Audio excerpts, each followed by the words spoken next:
How's it going, RV owners? This is Ed here with etrailer.com, and today I'm going to show you how to put together your Mount-n-Lock GennyGo Cargo Basket. The model here we have is the Rev X3. What you're going to need to assemble it is going to be a couple 1/2-inch wrenches.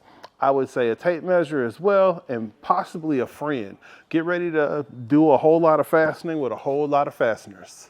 So now that you have all your pieces taken out, I found that it's a lot easier if you assemble it as far as like from the flipped over position. So we're going to take 4 of our edges.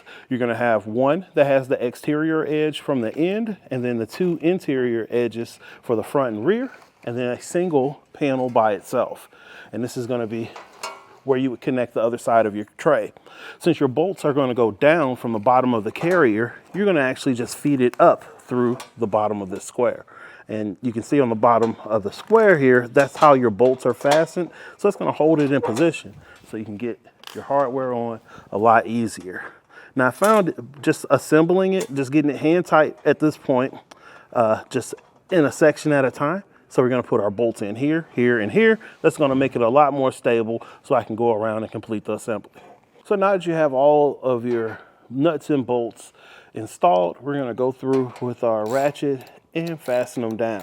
Now we don't want to go super tight, but we definitely want to get them all uniform in tension, and then we're going to go back and check them to make sure that they're at the manufacturer specified torque spec. Now that you have both parts of your tray assembled, we're going to attach them together using the extra nuts and bolts. So we're just going to drop one here on the end, and I'm going to lift it up and just get the thread started. And I'm just going to do the same thing going all the way across.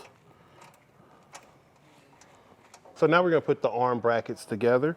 We're going to take the strap and the bracket and just intertwine them across the top of the bumper.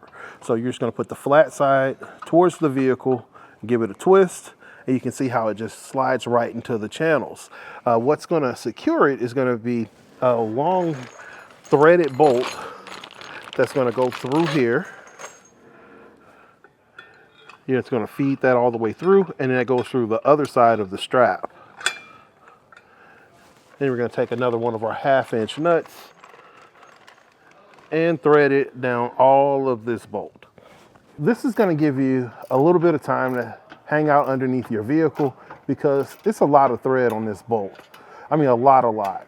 But it's going to give you the flexibility to use across a few different style square bumpers. So just be a little patient, hold it in, and it wouldn't be a bad idea to spray the threads with a little bit of lubricant and just go ahead and get it fastened down. Before I completely tighten down the bolt on the back of our bracket, I want to make sure I get my tape and measure for the distance for my bolt holes. All the information as far as torque values and measurements for spacing will be inside of your owner's manual. Before I completely tighten down the bolt that I was threading for a little bit, I want to definitely measure to make sure that I have the appropriate distance. You're going to be able to get those measurements and torque values for all the fasteners out of the owner's manual. Now that we have our bracket installed on the bumper, we're going to add our arm bracket. We're just going to use these cotter pins to just secure it to the bracket itself. I'll just throw these pins in. That allows you to secure it. Now we're going to put the adjustable portions of our arms together. Essentially, you have the track here where it's going to allow for that bracket to slide closer or farther away from the vehicle. So what we're going to do, we're going to start with one, and I'll do this side so you can kind of see it. We're going to align this with the square on the inside here, and we're going to feed our bolt through. Having the same type of hardware for all the connections makes this really easy. Because you only need one wrench to make it work. And we'll get that going. And this would be easier for you if you're laying underneath it, but I'm doing it this way so you can see it because, you're my people, we care. And now we're going to do the same thing on the other side. Now we're going to put the front part of our arm on, and it attaches in a real similar fashion where you have that channel in the front of the arm, and you'll run your bolts through the outside and fastening it on the inside with your 1/2" nut. All right, and now you're just gonna align your carrier with the holes in your brackets, and we're almost there, starting to look like a cargo carrier now.